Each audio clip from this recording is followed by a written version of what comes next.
श्री जगन्नाथ मंदिर अपनी अद्भुत कलाकृति के लिए विश्व भर में जाना जाता है। यहाँ लाखों करोड़ों श्रद्धालु विश्व भर से यहाँ की विशेष रथ यात्रा देखने के लिए आया करते हैं। यह एकमात्र ऐसा मंदिर है जहाँ भगवान अपना स्थान छोड़कर श्रद्धालुओं को दर्शन देने के लिए बाहर आया करते हैं। हजारों साल पुराने इस मंदिर का इतिहास यहाँ के लोगों के लिए संघर्षपूर्ण और प्रेरणादायक रहा है। इस मंदिर में विदेशी आक्रमणकारियों ने 17 बार आक्रमण किया। हालांकि यहाँ के कुछ लोग बताते हैं कि यह आक्रमण 20 बार हुआ था। इस मंदिर में पहली बार आक्रमण इस मंदिर को नष्ट करने की इच्छा से बंगाल के सुल्तान इलियास शाह ने 1340 में किया। उस वक्त ओडिशा को उत्कल प्रदेश के नाम से जाना जाता था। उस वक्त यहाँ के राजा नरसिंह देव तृतीय थे, जिन्होंने सुल्तान इलियास शाह से युद्ध किया और इस युद्ध में मंदिर परिसर में खूब खून बहा। लेकिन इसके बावजूद भी राजा नरसिंह देव भगवान जगन्नाथ की मूर्तियों को बचाने में सफल रहे।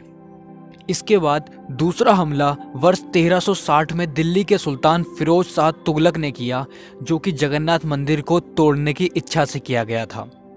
और फिर इसके बाद तीसरा हमला 1509 में बंगाल के सुल्तान अलाउद्दीन हुसैन शाह के कमांडर इस्माइल गाजी ने किया। उस वक्त ओडिशा पर सूर्यवंशी राजा रुद्रदेव का राज था। इस हमले की खबर सुनते ही मंदिर के पुजारियों ने मूर्तियों को मंदिर परिसर से बाहर कहीं छुपा दिया और वो जगह थी बंगाल की खाड़ी में चिल्का लेक।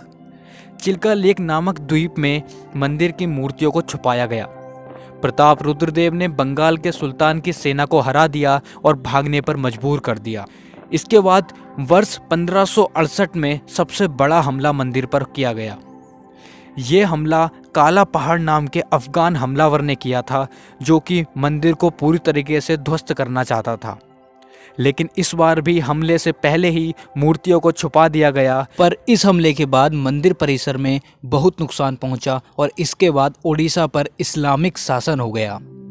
इसके बाद वर्ष 1592 में पांचवा हमला और फिर 1601 में छठा हमला और इसी प्रकार बार बार हमले होते गए। और इसके बाद वर्ष 1692 में 16वां हमला मंदिर परिसर पर हुआ। ये हमला मुगल बादशाह औरंगजेब ने करवाया था। इस हमले में औरंगजेब ने मंदिर को पूरी तरीके से ध्वस्त करने का आदेश दिया था।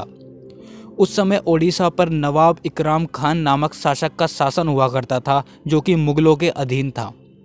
पर इस बार भी मूर्तियों को बचा लिया गया और उन्हें श्री मंदिर नामक एक जगह पर छुपा दिया गया। लेकिन इस बार इकराम खान भगवान के सोने के मुकुट को लूटने में सफल रहा। और इसके बाद आखिरी हमला मोहम्मद तकी खान नाम के एक शासक ने वर्ष 1699 में किया। दोस्तों, इतने सारे हमले झेलने के बावजूद भी आज भी श्री जगन्नाथ मंदिर हमारे बीच उपस्थित है। दोस्तों, वहाँ के लोगों का ये मानना है कि यह श्री जगन्नाथ भगवान की कृपा है, जिसके कारण इतने सारे हमले झेलने के बावजूद भी श्री जगन्नाथ भगवान की मूर्तियाँ आज भी उसी हालत में सही सलामत हैं और उसी हालत में मंदिर भी सही सलामत है। हालांकि कुछ शासकों ने मंदिर को कुछ नुकसान जरूर पहुंचाया, लेकिन आज भी श्री जगन्नाथ भगवान अपनी कृपा बरसाने के लिए उसी मंदिर में हमारे बीच उपस्थित है। श्री जगन्नाथ मंदिर भगवान श्री कृष्ण के रूप श्री जगन्नाथ को समर्पित है। यहाँ पर 3 मुख्य मूर्तियाँ हैं, एक भगवान जगन्नाथ की, एक उनके बड़े भाई बलभद्र की और एक उनकी बहन सुभद्रा की।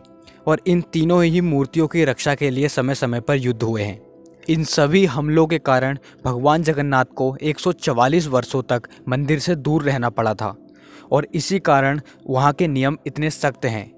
वहाँ पर एक बोर्ड लगा है जिसमें साफ लिखा है कि केवल सनातनी हिंदू ही इस मंदिर में आ सकते हैं। और दोस्तों, ये बात वहाँ पर 5 भाषाओं में लिखी गई है।